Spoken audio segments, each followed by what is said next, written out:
Olá, muito bom dia para você que está ligadinho aqui na TV Câmara Campinas. Estamos chegando com o nosso Estúdio Câmara na manhã chuvosa dessa terça-feira, dia 28 de outubro. Hoje a gente trata de uma situação, um papel silencioso, mas de um impacto muito grande, muito forte. Vamos falar quando a pessoa assume o papel de gestora da família. Aquela pessoa que cuida dos outros, que resolve os conflitos, que acolhe as dores. E a gente também aborda a situação quando essa pessoa adoece. E aí a casa para, as responsabilidades se tornam pesadas. A gente vai entender por que a maioria das vezes essa responsabilidade cai sobre apenas uma pessoa. Então, o tema do nosso Estúdio Câmara de hoje é o peso do gestor, né? O peso do gestor na família, aquele gestor emocional, aquele que cuida de todos. Participe com a gente, manda pra gente a sua experiência, a sua dúvida, né? A sua mensagem. Você é gestor emocional da sua família? Você resolve todos os conflitos? Você é aquele cara que dá jeito pra tudo? Então, conta pra gente como é aí. Nós queremos saber, porque daqui a pouquinho você vai poder interagir também com os nossos convidados que já estão aqui no estúdio. Daqui a pouquinho eu apresento eles para vocês, tá bom? O telefone está na tela, nossa produção já está com o WhatsApp aberto para te receber, 19978293776. Enquanto você manda a sua mensagem para a gente, vamos atualizando algumas informações aqui do Legislativo e também da nossa cidade de Campinas. Olha, a Câmara de Campinas é um dos pontos oficiais da arrecadação da campanha Natal Sem Fome 2025, muito importante você participar, viu? Essas doações, elas podem ser feitas na portaria da Avenida da Saudade, 1004, no bairro Ponte Preta. A Câmara de Campinas chega lá, faz a sua doação. Nós aqui da TV Câmara Campinas também apoiamos essa iniciativa. Vamos divulgar informações na programação e nos nossos canais digitais para a gente incentivar a participação da população. Essa campanha a gente segue até o dia 15 de dezembro. Tem como prioridade atender famílias do programa Viva Leite. Dependendo do volume de arrecadações, os alimentos também serão destinados à rede socioassistencial do município. Lembrando que o dia D de arrecadação será no dia 8 de novembro, no Paço Municipal, das 9 da manhã até as 2 da tarde. Podem ser doados alimentos não perecíveis, como arroz, feijão, macarrão, óleo, leite, açúcar, farinha, enlatados, café e biscoitos, desde que estejam dentro do prazo de validade e também com embalagens em bom estado, tá? Então, se você puder levar a sua doação, a gente fica super agradecido. E as famílias também, não esqueça, ponto de arrecadação, Câmara de Campinas. Mais uma informação chegando para você. Amanhã, quarta-feira, dia 29, começa a 11ª Semana de Negócios e Empreendedorismo aqui da cidade. O evento traz uma programação cheia de palestras, trilhas temáticas e também serviços gratuitos voltados a quem busca inovação, capacitação e novas oportunidades no mercado. A semana acontece no Pátio do Relógio, na Vila Industrial, com entrada gratuita, tá? Mas você precisa fazer uma inscrição prévia no site www.semanane.com.br. Todas as atividades são gratuitas, com exceção da rodada de negócios. E para a rodada de negócios, as inscrições podem ser feitas até hoje, tá bom? Então, é uma ótima oportunidade para empreendedores e profissionais que querem se atualizar e ampliar conexões. Muito bem, previsão do tempo chegando, não precisa falar muito, né? Mas a gente repassa para você. Tempo nublado aqui em Campinas, possíveis aberturas de sol, chuva leve agora de manhã, mas à tarde fique atento, porque temos aí aumento de chuva e à noite, de acordo com o CEPAGRE, e tem possibilidade de temporal, tá? Mínima 19, máxima 26 graus. Muito bem, agora sim, vamos ao nosso tema central, a apresentação dos nossos convidados. A gente fala que é importante ter em mente que o papel de gestor emocional na família não é oficial não, viu? Mas é por ele que muitas famílias funcionam. E quando ele se quebra, o gestor se quebra, o impacto é para todos da família. Na maioria das vezes, essa função cai sobre as mulheres, e elas nem sempre admitem que precisam de cuidado. Hoje, vamos tentar entender essa dinâmica e também procurar caminhos para reequilibrar essa coisa de gestor emocional da família. Será que é isso mesmo que temos que ser? Vamos entender então e apresentar os nossos convidados. Eu apresento a psicóloga especialista em terapia cognitivo-comportamental, está com a gente aqui no estúdio. Bom dia, muito bem-vinda, Natália Brandão. Obrigada pela sua presença. Bom dia, eu sou Natália Brandão, sou psicóloga dialética comportamental e estou muito feliz em estar com vocês aqui no Estúdio Câmara, mais uma vez, para a gente falar desse assunto tão interessante. Maravilha! Para completar o nosso time, chega ele. Vamos dar as boas-vindas e o bom dia ao terapeuta, psicanalista, hipnólogo e programação neurolinguística especialista, né, o Rudolf Lacerda. Bom dia, seja muito bem-vindo, gratidão. Bom dia, é um prazer estar aqui nesta manhã com um tema tão importante e um tema que abrange tantas famílias, né? Agradeço pela oportunidade. Nós que agradecemos a presença de vocês e a sua presença. Você aí de casa já vai mandando a sua mensagem, porque vamos começar o nosso debate, né? E a gente começa pelo básico. Natália, como é que se define o papel de gestor emocional dentro de uma família? Bom, o papel ele vai se desenvolvendo, a pessoa não nasce com esse dom, né? A gestão Uhum. emocional não é um dom que a pessoa nasce. Em geral, ela vai se desenvolvendo a partir de questões que vão acontecendo, questões familiares, que às vezes vêm de geração em geração, às vezes acontecem a partir de um evento, um episódio difícil familiar, e uma pessoa entende que ela tem capacidade de organizar, de cuidar, de acolher melhor do que os seus familiares. Só que ela acaba fazendo isso de uma maneira que os seus familiares ficam um pouco codependentes dela e ela também não consegue se livrar muito dessa responsabilidade, o que faz com que ela tenha dificuldades de evoluir na própria vida. Exatamente. E você tocou numa palavra muito interessante que eu gostaria que o Rodolfo explicasse para a gente e falasse sobre essa questão da codependência, né? Porque quando a gente tem um gestor na família, realmente é uma codependência que tem ali naquele ambiente, Rodolfo. Sim, na verdade, ocorre duas situações, né?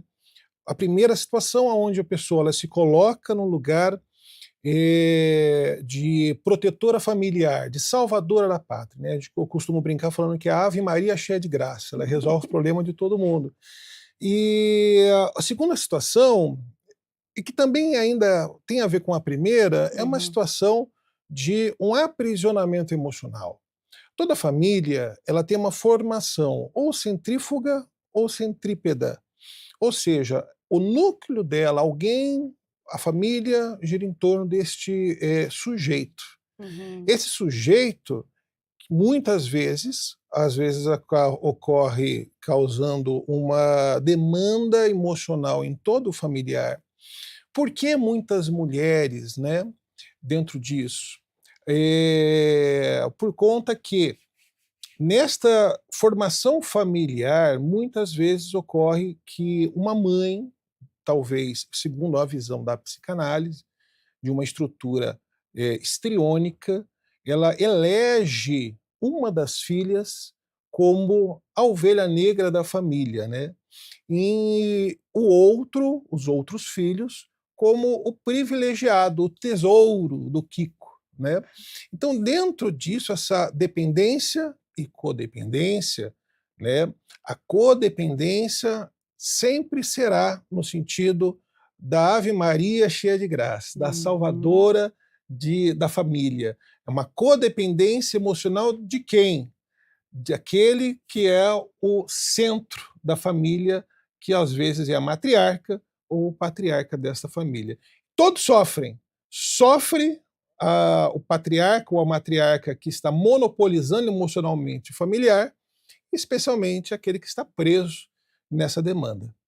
Interessante, né, essa questão de uma pessoa específica que toma conta, que tem uma responsabilidade sobre tudo que acontece na família. Vamos decisão uma decisão de compra, uma decisão de viagem, uma decisão em questão de saúde, é tudo essa pessoa específica, né. E essa associação entre o cuidado e o papel feminino, né, tem raízes históricas e culturais no Brasil, como em outros lugares, a multidão de tarefas invisíveis, emocionais e domésticas, ela recai sobre a mulher.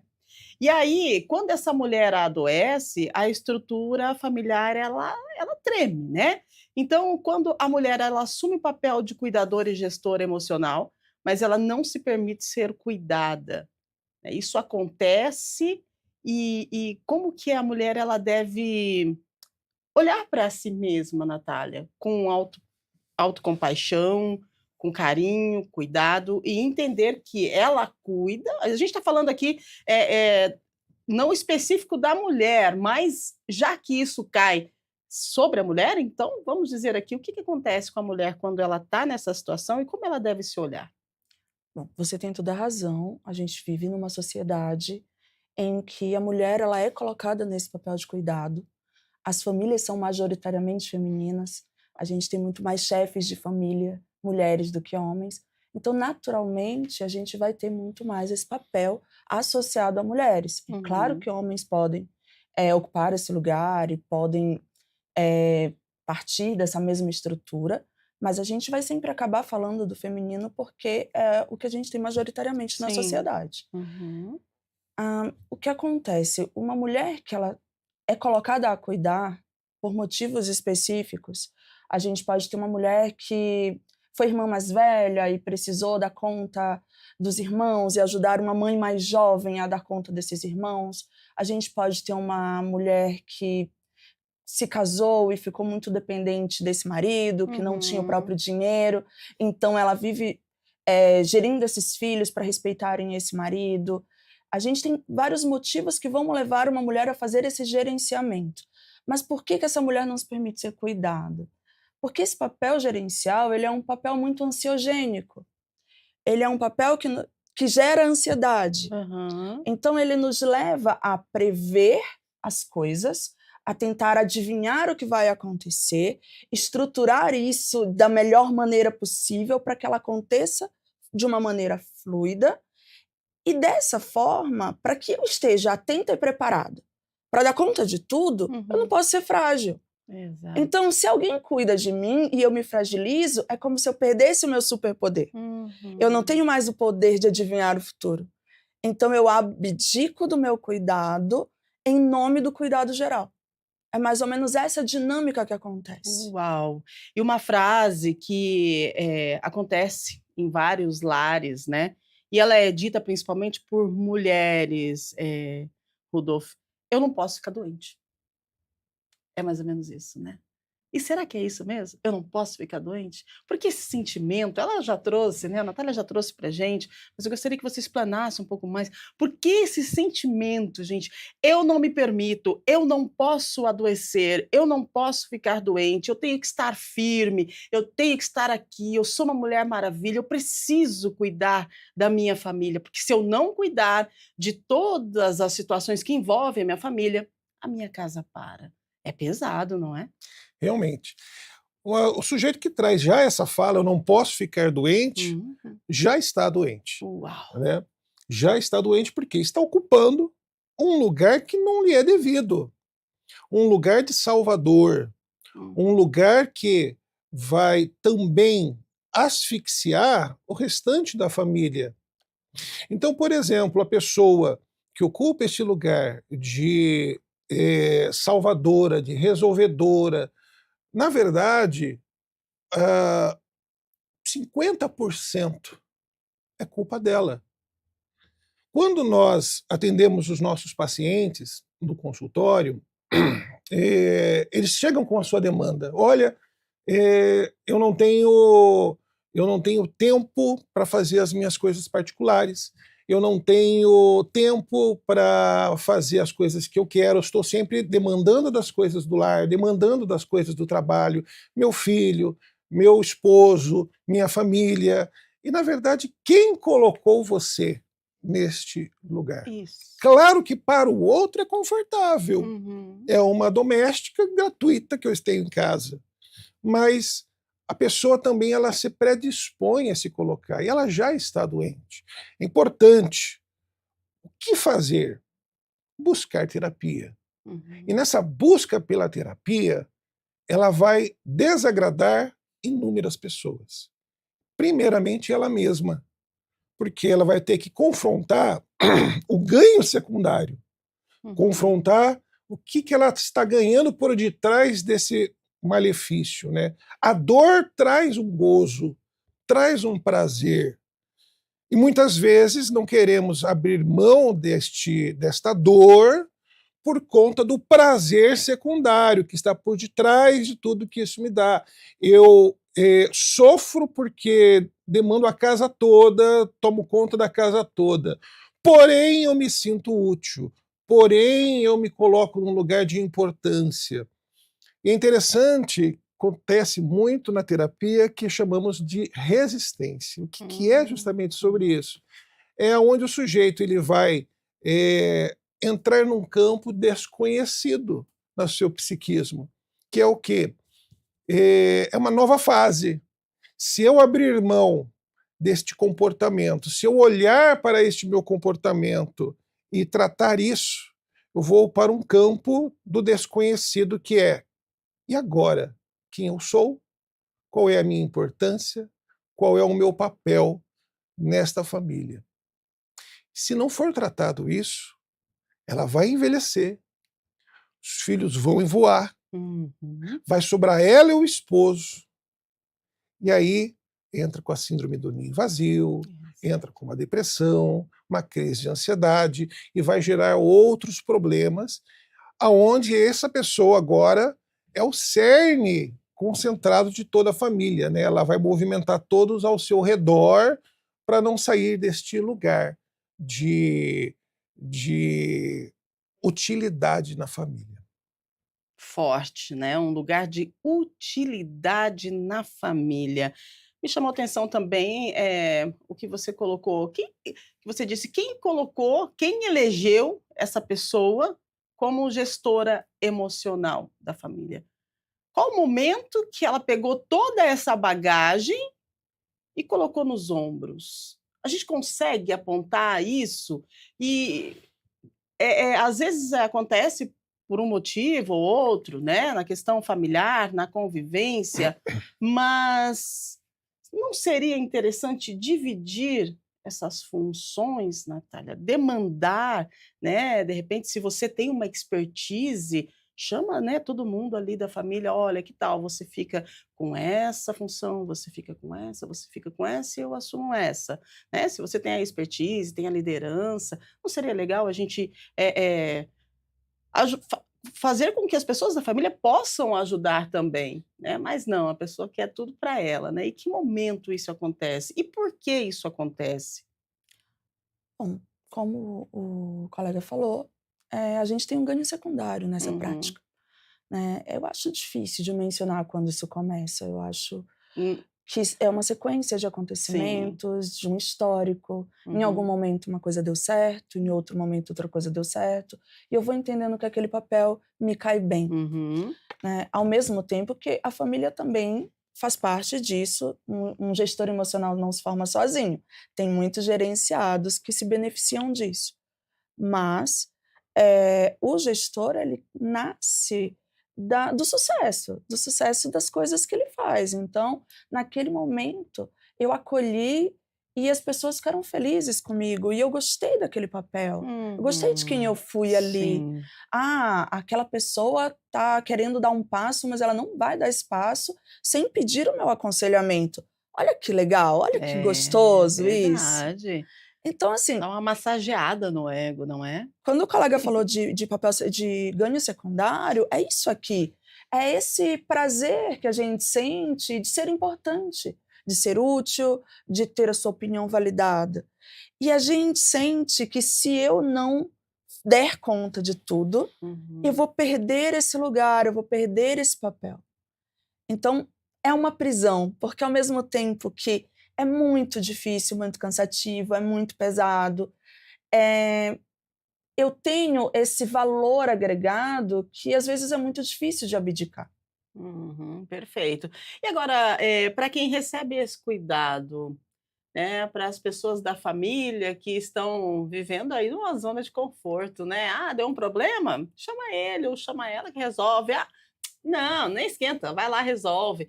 E aí, como fica, né, a pessoa que vive sendo cuidada por esse gestor, seja emocionalmente, enfim, financeiramente, né, ela entra numa zona de conforto, mas isso traz para ela também um desequilíbrio, Rodolfo? Sim, vai trazer sim esse desequilíbrio, por quê? Porque ela vai perder a autonomia de gerenciar a si próprio e a autonomia de gerenciar os conflitos pessoais. Ou seja, Uhum. sempre vai ter um que vai ser o mediador dessa família e que vai ser o recurso principal. Então, quando você não tem este mediador, obrigatoriamente você vai ter que encontrar uma solução para o seu problema e vai ter que demandar esse conflito, né? Seja de qualquer ordem familiar.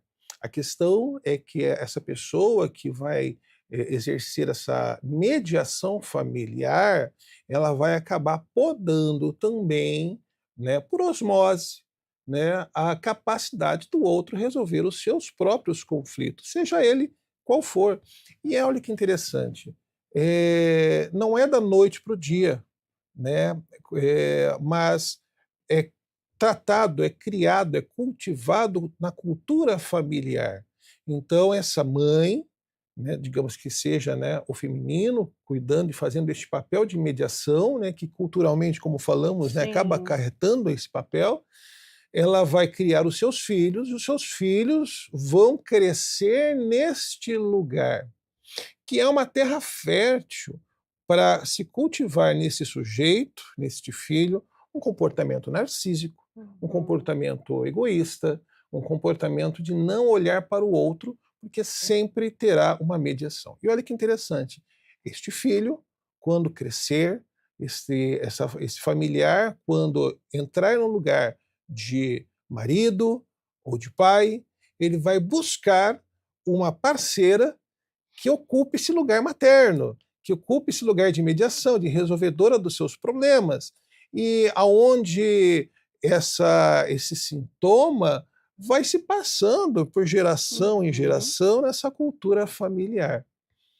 Como resolve isso? É, em algum momento, e eu volto a falar a importância de nós fazermos a terapia, Hum.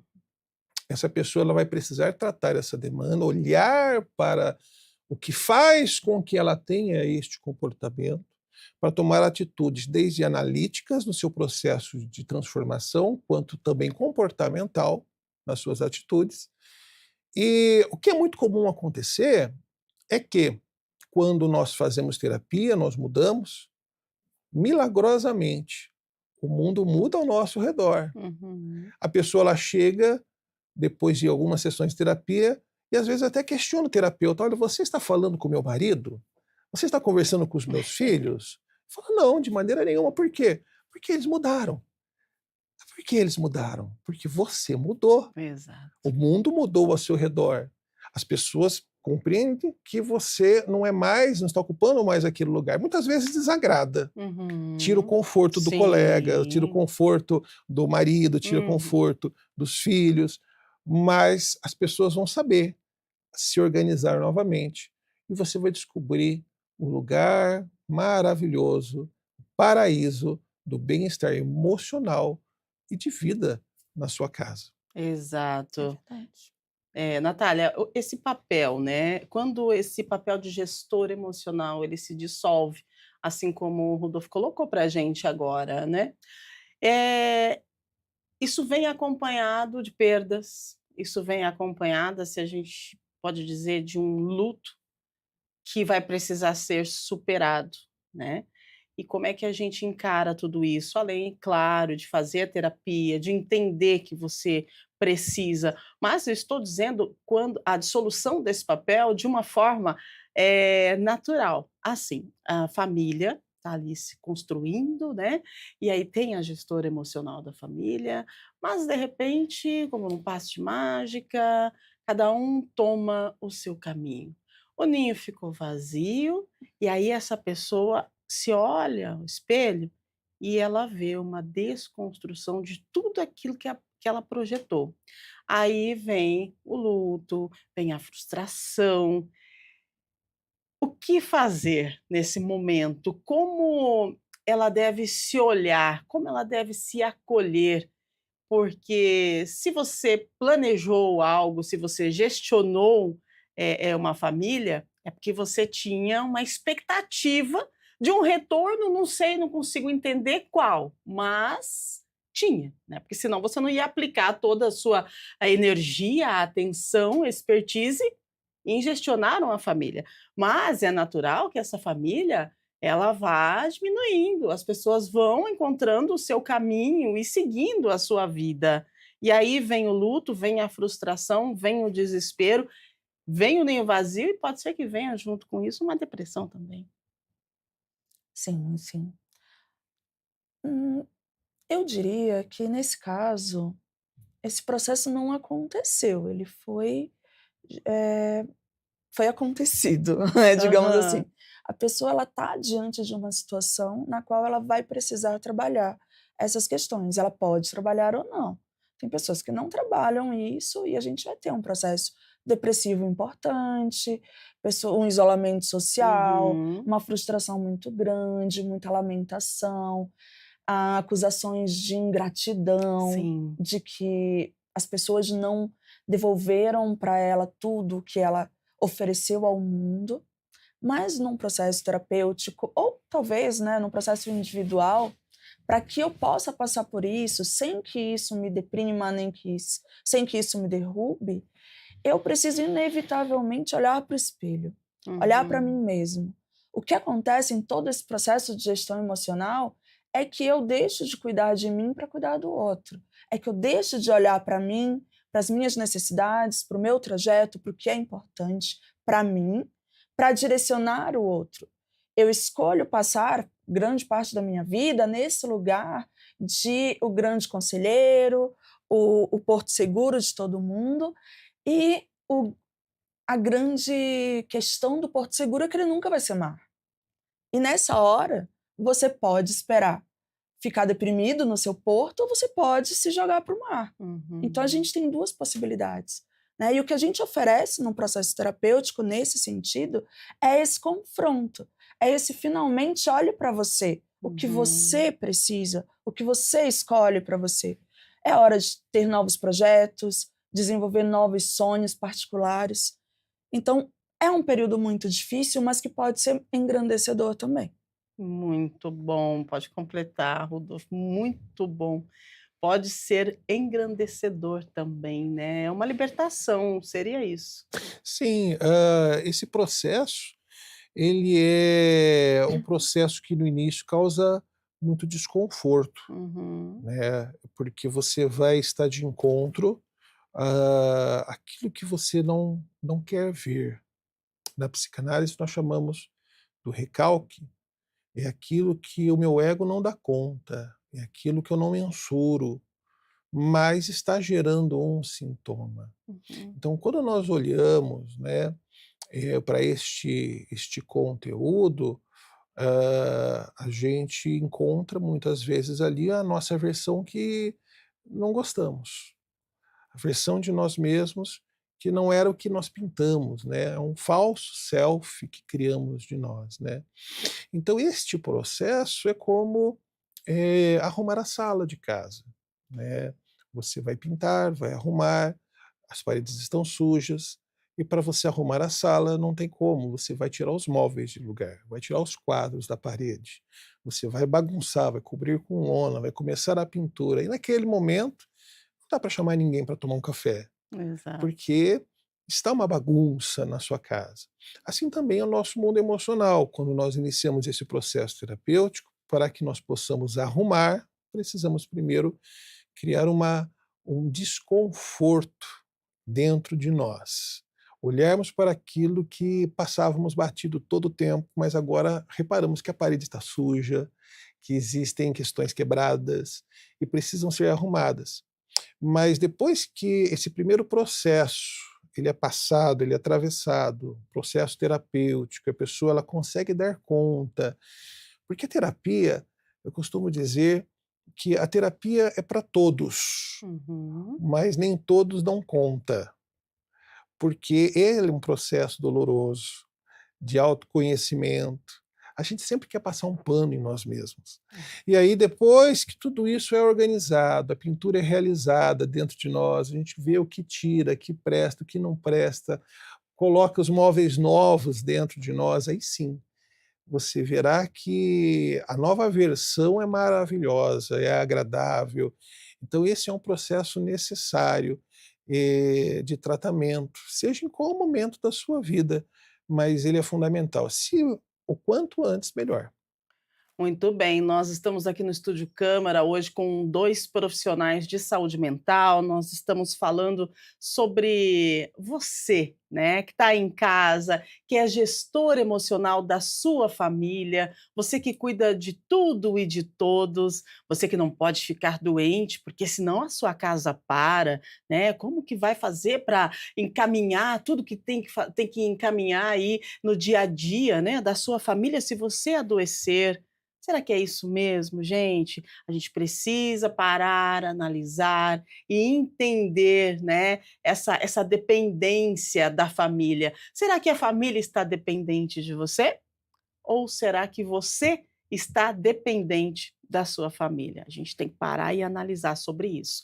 8h35, produção, tem perguntas? Se tiver perguntas, pode mandar, porque nós temos alguns relatos aí, o pessoal está participando com a gente, inclusive tem relatos de colegas, né, que até comentaram quando estávamos desenvolvendo essa pauta, Rudolf e Natália, que situações de que assim, a tia ficou doente e a família parou, entendeu? E agora a gente vai fazer o quê? Para onde a gente vai? Como é que a gente vai agir? Quer dizer, não sabe nem desenvolver uma ação para cuidar daquela tia, né? Daquela pessoa que está doente, porque eles não souberam como desenvolver isso, porque quem só fazia isso era ela. Isso é um grande problema, não é, Natália?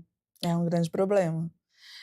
Faz parte desse mecanismo, a gente fala muito do gestor, mas você tocou agora há pouco nesse tema da pessoa que fica do lado de lá, Uhum. que ela também sofre, ela é tolhida de sua capacidade de gerir problemas, de resolver as próprias Exato. questões.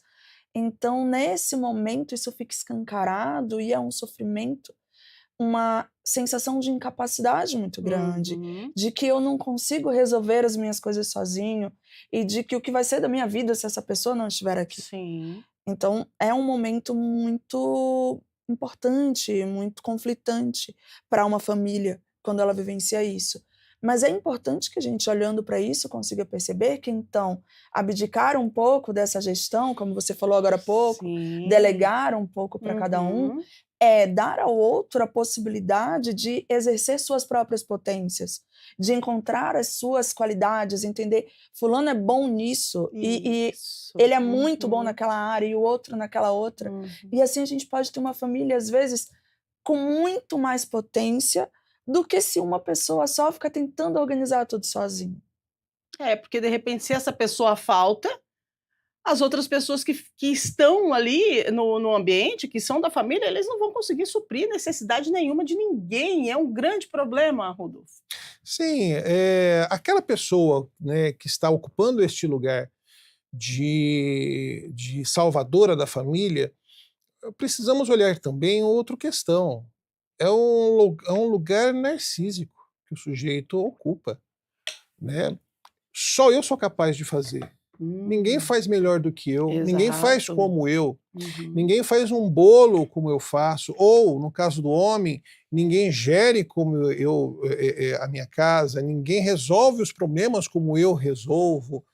É um lugar narcísico e tóxico, familiar. Uhum. Então, dentro dessa toxicidade, né, é importante ver duas situações. Primeiro ponto, aquele que está confortável neste lugar tóxico, Sim. porque demanda a atenção de todos à sua volta, né? É um lugar histriônico, onde quer chamar a atenção para si mesmo, ocupa, reclama, mas usa desse artifício como ferramenta para conseguir monopolizar as pessoas em sua volta, Uau! né? Uhum. Você está me deixando doente, Uhum. você, olha, estou sentindo mal por conta, fulano quer me matar, né? usa desses artifícios Sim. como um elemento, uma ferramenta tóxica para aprisionar as pessoas à sua volta. E aí ela utiliza disso nas suas falas para falar, olha, se eu faltar, a casa não mais funciona, se eu faltar, as coisas não funcionam direito. E é um lugar confortável para essa primeira pessoa, para essa primeira colocação, porque ela tem ganhos, ela tem atenção, ela tem importância, de tal maneira em que a família não pode fazer talvez uma viagem se não convidá-la, não pode comprar um bem se ela não aprovar. Então ela ocupa esse lugar gigantesco, e incômodo e tóxico. Há uma outra pessoa que ocupa esse lugar de salvadora porque elegeram ela, não porque ela quis, Também. mas porque elegeram. Então é uma situação que ela é uma filha entre, sei lá, 3, 4, 5 outros irmãos. Todos os outros irmãos têm liberdade para construir a sua vida, fazer o que quiser, mas ela foi eleita por todos os familiares, especialmente por um patriarca ou matriarca, como bode expiatório, como aquele que tem que parar o seu trabalho para ir resolver o problema do outro, parar o seu trabalho para ir no banco, parar o seu trabalho para ir no cartório. E aí esse é um lugar de dor, é um lugar de sofrimento. O primeiro lugar, que é o narcísico, não vai para terapia falar, olha, eu estou aqui para me tratar porque eu estou monopolizando a minha família, estou sendo tóxico. Ele não vai, porque o narcisista dificilmente vai procurar terapia, ele já é the best. Mas o segundo caso, que é o bode expiatório, é esse que vai para a terapia trazer a queixa. Olha, eu não estou dando conta mais desse peso.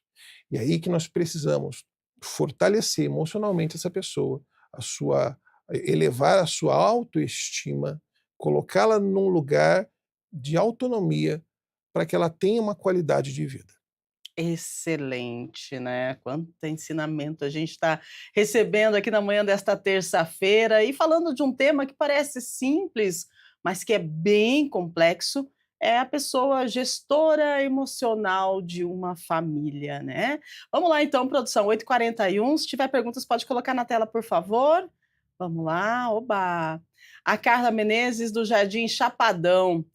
Desde pequena me ensinaram a cuidar de todo mundo. Hoje me sinto cansada, mas culpada quando penso em descansar. Como quebrar esse ciclo sem me sentir egoísta? Carla Menezes, bom dia. Obrigada pela sua participação, Natália. Ela está se sentindo egoísta, mas é isso mesmo? Então, eu gosto muito da forma como ela constrói a pergunta. Como quebrar tudo isso sem me sentir egoísta? E se eu fosse traduzir, eu diria que ela está dizendo como é que eu posso quebrar isso sem sofrer. Não dá. Uhum. Não dá para fazer isso sem sofrer. Se sentir egoísta é uma percepção ilusória que você vai ter do desconforto no momento que você está mudando a configuração da forma como você lida com os seus problemas e com os problemas da sua família. Porque se construiu também nesse panorama ilusório de que só você era responsável, que só você era capaz de ajudar, só você podia fazer daquele jeitinho que tudo ia dar certo. Uhum. E por mais que você tenha usufruído da parte boa, também teve a parte ruim, senão você não estava se sentindo tão cansado. É, isso Né? mesmo. E aí, nesse cansaço, quando a gente pensa, eu quero me libertar, a gente tem pessoas mal acostumadas ao nosso redor, tem pessoas que Uhum. usufruíram do benefício do nosso cuidado e parece que a gente vai estar fazendo mal a elas se não estiver oferecendo aquilo. Mas na vida isso não se mostra verdadeiro. Isso é uma percepção que a gente tem. Na vida, quando eu deixo de ajudar uma pessoa e essa pessoa precisa sozinha caminhar com suas próprias pernas, o que vai acontecer é que ela vai desenvolver o mesmo repertório que você tem. E não seria ótimo se todo mundo tivesse esse repertório e pudesse cada um cuidar de si mesmo? Exato. Então, apesar de dar uma sensação muito ruim de que eu estou sendo egoísta, na maior parte das vezes a gente está fazendo uma coisa boa. É claro que a gente tem que olhar para essa pessoa, não estou falando de uma criança. Sim, claro. É claro que a gente tem que olhar para essa pessoa e entender até onde ela consegue ir e ter a paciência de aceitar o que ela consegue me oferecer. Porque Uhum. tem isso. Ninguém faz como eu. Mas será que o do outro também não é bom? Pois é. Ah, ninguém faz um bolo de chocolate como eu. Uhum. Mas não quer dizer que o bolo de chocolate do outro não é gostoso. Então, a gente poder oferecer ao outro a possibilidade de eu me oferecer algo, mesmo que seja diferente, e ver valor no que o outro oferece, é Uhum. uma forma de sair disso com menos dor do que de uma maneira muito abrupta. Mas não dá para sair sem dor, sempre vai ser desconfortável, sempre vai ser frustrante saber que a gente não é a pessoa mais importante do planeta, sempre vai ter coisas negativas e positivas, mas no final das contas, se eu não me sinto extremamente cansada, é porque eu venci o processo. Uhum. Ótimo, maravilha, é isso mesmo, né? E é assim, para você consertar, você precisa desconcertar. E aí, você se sentir egoísta faz parte da baguncinha que você vai ter que fazer, porque depois você vai arrumar e vai ter que passar por isso, né? Muito bom. 8h45, a gente falando aqui, me veio à mente uma frase de crenças limitantes, né? Quer bem feito, faça você mesmo. Lembra disso? Quem é que lembra disso, né? Quer bem feito, faça você mesmo. Vai lá e faz tudo, pega tudo para você, porque você faz bem feito. Olha, gente, isso limita e a gente precisa se libertar disso, principalmente você que está aí gerindo, né, a sua casa. Daí você fala, nossa, olha o que que a Rubia está falando para mim. Pois é, gente, não sou eu que estou falando, né? Eu estou só completando aí o que dizem os nossos profissionais de saúde mental. É isso mesmo, a gente precisa se libertar. Por favor, Natália. Você vê como essa frase é incapacitante? Você consegue Total, perceber? total. Se você quer uma coisa bem feita, faça você mesmo. Ou seja, ninguém é Ninguém é capaz capaz. de fazer nada bem feito, Uhum. só eu. Ao mesmo tempo que é, nossa, como eu sou importante, Aham. olha esse aprisionamento. Ninguém é capaz. E olhar o outro como incapaz é esse narcisismo Que que o, o no- que o Rudolf Ru- trouxe. isso que o Rudolf está Uhum. trazendo. Então, disfarçado no meio desse processo, tem uma percepção de que o outro não tem capacidade de resolver as coisas. E se eu me liberto disso, eu também liberto o outro. O outro se torna capaz a partir Olha do isso. momento que eu abdico desse narcisismo. Que lindo, né? Imagina isso assim em filme, em desenho, passando na sua cabeça, você libertando o outro e uma grande libertação aí de todas as gerações. A gente precisa, porque isso limita, não é, Rudolf? Realmente, é essa situação. Quem disse, né, que a gente faz bem feito? É, Né? quem? Né? Quem? Quer bem feito, faça você mesmo. Tá, mas quem disse, né, que você está Exato. fazendo bem feito? Talvez aí esteja por detrás o medo de descobrirmos que nós não fazemos bem Que feito, somos o imperfeitos. medo de descobrirmos que tem alguém que faz melhor do que nós. Aham. Então eu paraliso, eu monopolizo, eu impeço que o outro prospere, né? Já imaginou que inferno mental vive talvez uma pessoa que possa descobrir que a esposa faz melhor do que o marido, ou o marido faz melhor do que a esposa, ou pior ainda, descobrir que o nosso filho tem muito mais capacidade de nós mesmos, né? Uhum. Então, o que que eu faço? Eu vou tolir a capacidade dele e falar, não, ninguém faz melhor do que eu. Na verdade, é o meu medo por detrás disso daí, né? Eu descobrir que do meu lado tem alguém que é melhor, que faz melhor, que é muito mais capaz do que eu. E eu tenho que dar conta do que eu posso, do que eu sou capaz. Então, aí me vem a questão do superego aí, né? O ego e o superego, porque se a gente para analisar, seria tão natural você pegar uma pessoa que está do seu lado, que faz algo melhor que você, e aí você pensando, a pessoa pensando, o outro pensando, a gente junta isso, poxa vida, vira um canhão, seja profissional, seja pessoal, familiar, e tudo, né, na vida. Se a gente consegue agregar cada virtude, né, das pessoas que temos ao nosso lado, Você imagina que canhão, né? A gente fica imparável, todos nós. Agora, infelizmente, nós temos essa questão aí do ego, do superego e do narcisismo que ultimamente as pessoas vêm desenvolvendo com frequência, não é?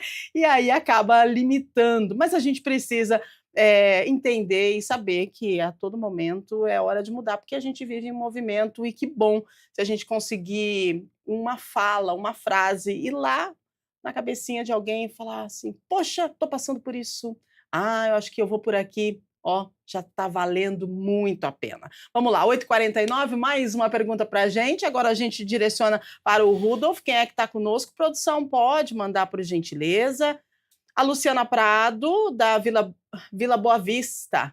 Existem sinais físicos ou emocionais que indicam que a pessoa está adoecendo por carregar fardos que não são dela? E aí, professor? A psicossomatização, né? Uhum. Não temos como separarmos o soma da psique, né? Uhum. Nós vamos estar interagindo. O problema emocional que eu estou sofrendo, o meu corpo ele vai sentir, né? E o problema físico que eu estou sentindo, que eu estou sofrendo, a minha alma vai sentir, ele vai reverberar disso. Então, o problema emocional que você está passando pode desencadear no seu corpo. E aí vem incidências físicas, desde as Uhum. mais básicas, como o burnout, como Sim. a fadiga, né? O cansaço extremo, a sonolência ou a insônia, até mesmo aí casos mais graves como a dermatites, como gastrites, úlceras, até mesmo poderíamos falar de doenças mais complexas que têm aí o seu viés emocional. E essas doenças, esses problemas físicos que vão aparentar, eles vêm, na verdade, para alertar o sujeito, dizendo: olha, você precisa se cuidar, você precisa olhar para este conteúdo, olhar para este comportamento, olhar para este conteúdo que está recalcado, que está gerando um sintoma na sua vida. Então ele vem, se você não parar para olhar nisso, os sintomas, os problemas físicos, as doenças, as somatizações virão para te parar. E param, e paralisam mesmo. Nós fizemos até um programa com o tema doença psicossomática. Nós tivemos 2 profissionais aqui que nos alertaram referente a isso e é muito sério. A gente precisa estar atento aos sinais que o nosso corpo emite, né, porque a todo momento a gente tem sinais. E esse negócio de aguentar tudo e engolir sapo, ô gente, o sapo ele escorrega, né, então você não vai engolir uma hora, ele vai voltar. E assim é o nosso corpo, a gente precisa estar atento aí, porque as doenças psicossomáticas realmente elas nos paralisam. Vamos lá, 8h52, mais uma pergunta para a gente? Pode mandar, por favor. Estamos aqui com 2 profissionais, saúde mental, falando sobre você que é gestor emocional da sua família. A Isabela Faria, do Jardim Nova Europa. Muitas pessoas acreditam que resolver os problemas da família é uma prova de amor. Em que momento o cuidado deixa de ser amor e vira sobrecarga, Natália? Bom, ele vira sobrecarga quando você fica cansado, quando Uhum. aquilo te pesa mais do que deveria, do que quando você está carregando mais peso do que consegue.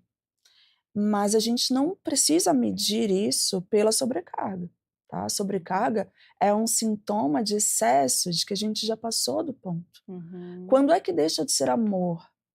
É onde a gente devia se perguntar. Sim. Deixa de ser amor quando o outro tem competência de resolver aquilo sozinho e eu Uhum. resolvo por indulgência, porque eu posso.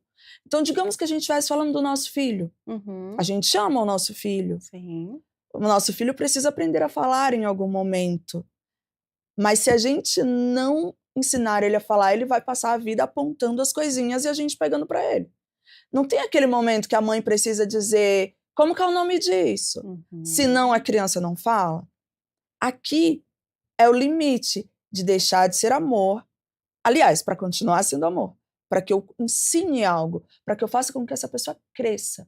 Então deixa de ser amor quando eu estou fazendo algo que vai impedir essa pessoa de crescer, que vai impedir essa pessoa de desenvolver algo em si mesma, que vai impedir essa pessoa de aprender algo sobre si mesma e sobre o mundo. Aí deixa de ser amor. E com o tempo vai virando sobrecarga. Então a sobrecarga ela está mais distante. Não precisa ser sobrecarga. Antes de ser sobrecarga, já deixou de ser por amor.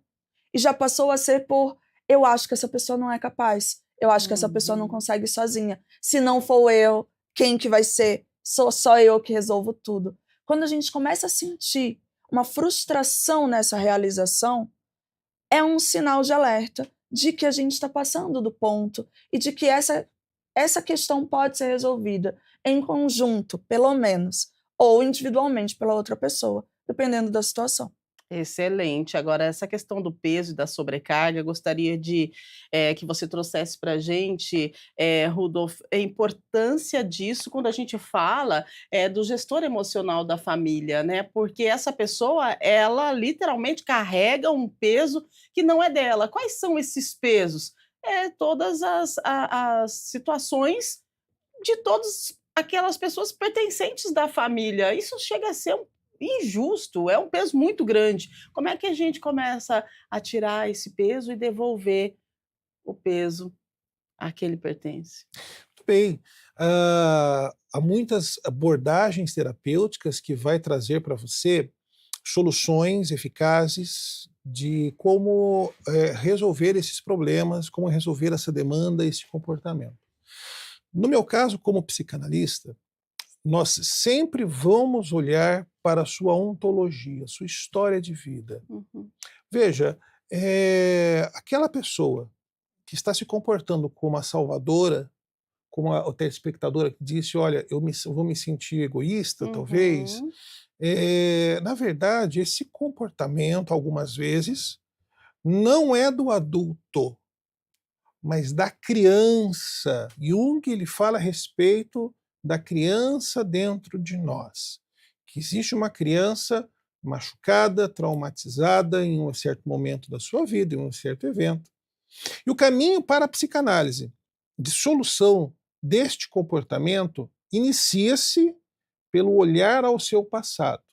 Descobrir em que momento da sua vida ficou essa criança em busca de atenção. Sabe, muitas vezes a pessoa ela tem este comportamento de ser a salvadora porque ela está reproduzindo uma tentativa de agradar a alguém. E a gente precisa olhar, você quer agradar quem? E, na verdade, ela está numa espiral familiar de marido e filhos, mas inconscientemente ela está tentando agradar uma mãe, está tentando agradar um pai, que talvez na sua infância a desprezou, ou não deu a atenção que ela queria, ou deu a atenção, mas a criança percebe que não foi suficiente, e aí essa criança ela tentava chamar a atenção, dizendo, olha, eu sou capaz de fazer, eu também sou boa nisso, eu sou boa aquilo, e ela vai, não é pensado, não é consciente, é inconsciente, agindo e vivendo dessa forma para a sua vida madura. E aí o que acontece? O primeiro passo dentro do SET analítico é olhar para que momento e o que faz a sua criança querer essa atenção, e atenção de quem? E depois desse princípio é adultecer essa criança, porque a gente não pode ficar com minimins andando para cima e para baixo dentro de nós. Nós precisamos amadurecer, e amadurecer essa criança é castrá-la, é angustiá-la, fazê-la entender que ela talvez nunca mais ou nunca terá esse reconhecimento, esse amor, e ela vai ter que dar conta disso. A partir do momento que ela olha para este conteúdo, a origem disso tudo, aí podemos partir também para o comportamental, para falar, olha, e agora? O que vamos fazer a partir daqui? Gente, olha só, né, é uma simples questão que nós estamos trazendo aqui, que acontece na família, na maioria das famílias, né, sempre tem alguém aí que cuida de todos, e que desenvolveu um programa de 1 hora e tem muito que falar sobre Eu acho bem importante a gente debater, sim, assuntos que principalmente faz a gente olhar para si, sabe? Olhar para si, pegar os pesos que não são seus, devolver para cada um e está tudo bem. Vamos levar uma vida mais leve, pelo menos tentar, né? Agora 8h59, dá tempo para mais uma, né, produção? Tá bom, então vamos mais uma perguntinha e aí a gente já vai para as considerações finais. O Rodrigo Matos, do Jardim Flamboyant: me cobro demais por não conseguir resolver todos os problemas. Como entender que o erro também faz parte do aprendizado? Ê, Rodrigo, hein? Para de se cobrar, rapaz. Olha aí, autocobrança, né, Natália? É. Faz como agora? Bom, você se cobra demais para resolver todos os problemas. Todos os problemas é De muita coisa, quem? Rodrigo. É muito, A né? primeira coisa que eu tenho que te dizer é que todos os problemas é muita coisa, né? E como entender que o erro também faz parte do aprendizado? Eu acho que você sabe disso. Eu acho que você precisa entender como é que você lida com o orgulho ferido que dá quando as coisas não dão certo. Que é aquilo que a Uhum. gente estava falando do nosso ego, do nosso lado mais infantilizado, como o Rudolf estava trazendo. Quando as coisas não dão certo, é ruim, é frustrante, é Uhum. chato. E a gente precisa conseguir viver esse momento também. A vida não é feita só de Isso. coisas boas, né? E entender principalmente que o mundo não acabou. Então, quando as coisas dão errado, eu acho fundamental que a gente possa olhar ao redor e dizer assim, tá, e o que aconteceu quando tudo deu errado? E, em geral, não aconteceu muita coisa. Uhum. Aconteceu que eu vou ter que fazer de novo.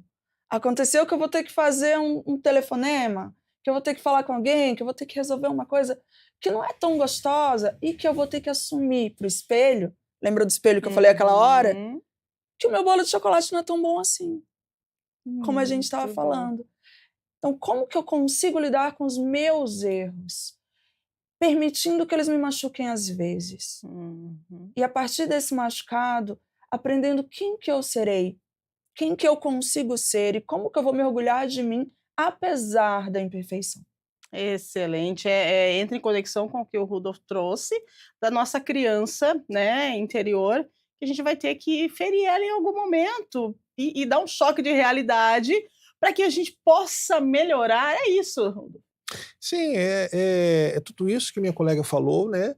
Acho que foi muito perspicaz isso, é Uhum. muita coisa, né? Sim, Resolver todos os todos os problemas, problemas, né? né? Aham. E é um perfeccionismo exagerado, Uhum. exacerbado, né? E quem é perfeito? Né? Ninguém dá conta de ser perfeito, né? De quem é essa demanda, né, que está sobre você, né? É sobre a fala de quem que você está vivendo ou direcionando a sua vida, né? Quem disse que você tem que ser perfeito, né? A gente não cria isso por sozinho, não brota por sozinho. Alguém plantou alguma semente. Vamos olhar essa semente que foi plantada, a semente da perfeição, para a gente conseguir viver bem. E quando a gente tira a mão do objetivo de fazer perfeito, é quando as coisas dão certo. Excelente, é isso, 9h02. Gente, seguinte, olha, cuidar dos outros não precisa significar abandonar a si mesmo, tá? Ser gestor da família, né, o gestor emocional é um papel de enorme valor, mas é importante a gente salientar aqui que tem sim um grande peso. E quando esse gestor adoece, essa rede não só enfraquece, essa rede se rompe. Então, você que assume esse papel ou conhece alguém que assumiu esse papel, saiba que é possível redistribuir, é possível ser cuidado, é possível recomeçar. A gente precisa entender que não somos perfeitos e que a gente não precisa dar conta de tudo e que cada um tem o seu papel, sim, seja dentro da família, seja dentro da organização. cada um tem o seu papel. Então deixe que essa função, esse papel, esse dom extravase e deixe que a outra pessoa também faça e cumpra o seu papel. Eu quero agradecer a participação dos nossos convidados. Natália, mais uma vez, muito obrigada pela sua contribuição, a sua presença, a sua fala, sempre muito importante. Gratidão por ter vindo. Imagina, eu que agradeço a presença, o convite, estar aqui com vocês. É sempre muito bom falar desses temas. Queria finalizar, né, deixando um recado para o público mesmo, de que muitas vezes a gente fala aqui na televisão, então fica parecendo que é tudo muito fácil de resolver, fica parecendo que é uma grande bobagem eu sentir todas essas coisas. E é importante sinalizar que a gente está falando superficialmente porque a gente tem pouco tempo, mas são questões que trazem muito sofrimento, muita dor, muita confusão familiar, e que é justo, é válido que você se sinta mal com isso e que você tente melhorar. Tá? A gente sabe que isso é importante, sabe que isso causa um sofrimento psíquico intenso. E se você sentir que isso está passando do limite para você, não deixe de procurar ajuda. Excelente, perfeita colocação. Agradeço mais uma vez, obrigada. E a gente agradece também o nosso professor hoje, o Rudolf, que esteve aqui com a gente, conversou, abordou, trouxe e acho que compartilhou assim, palavras, né, frases muito importantes para a gente guardar, né, e virar a chave, de repente parar, pensar, analisar com mais carinho, com mais tempo e entender que somos imperfeitos e tá tudo bem, é assim mesmo, né? A gente não precisa dar conta de tudo. Muito obrigada, professor, pela sua participação e presença. Eu que agradeço, foi um grande privilégio poder estar aqui com esse público querido e como nossa querida colega doutora Natália trouxe aqui também, é importante, né, você buscar essa ajuda, né?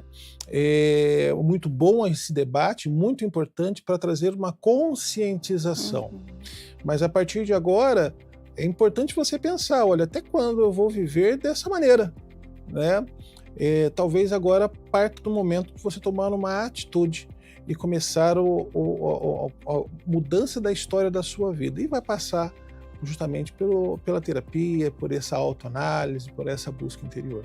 Maravilha! Que bom o programa de hoje, terça-feira chuvosa, né? Aqui em Campinas, e você entendendo que você não precisa dar conta de tudo e está tudo bem. Amanhã, gente, amanhã é quarta-feira, amanhã a gente vai falar sobre expectativas, frustrações e como transformar o fim de ano em um período de renovação verdadeira. Quem é que já não se fez essa pergunta? Então é Natal e o que você fez, né? O ano termina e nasce outra vez. Então, essa pergunta da Simone, né, em seu clássico fim de ano, é feita por quase todos nós, mas para muita gente chega essa época, vem com um sabor amargo, né, o de não ter dado conta de tudo que planejou. É o famoso modo de espera, quando as promessas são adiadas, os projetos engavetados, e a frase deixo tudo para o ano que vem vira quase um mantra coletivo. Amanhã a gente vai falar sobre o poder de replanejar sem culpa e de encerrar o ano de forma mais consciente, mais gentil com a gente mesmo. E tá tudo bem, sem muitas cobranças, né? Não vamos viver lá no futuro tanto não, porque isso não é legal, isso causa uma certa ansiedade. Então amanhã a gente fala sobre isso aqui no Estúdio Câmara a partir das 8 da manhã, ao vivo. Eu quero agradecer a sua audiência, a sua companhia, mais uma vez agradecendo aos nossos convidados. Lembrando que em instantes nós temos a nossa Central de Inteligência Artificial, a IRIA, né? Ela vem da Central IA, trazendo informações do Legislativo, também informações aqui do Estado de São Paulo, de Campinas, Brasil e mundo. Ao meio-dia temos Câmara Notícia, com informações do Legislativo de toda a nossa metrópole. E a programação da TV Câmara Campinas é feita com muito carinho, especialmente para você. Não se esqueça, você pode rever esse programa no canal da TV Câmara Campinas do YouTube, compartilhar para quem você quiser. E a gente fica muito feliz em ter você conosco, tá? Grande abraço, uma ótima terça-feira. Você não precisa dar conta de tudo, pense nisso. E até amanhã.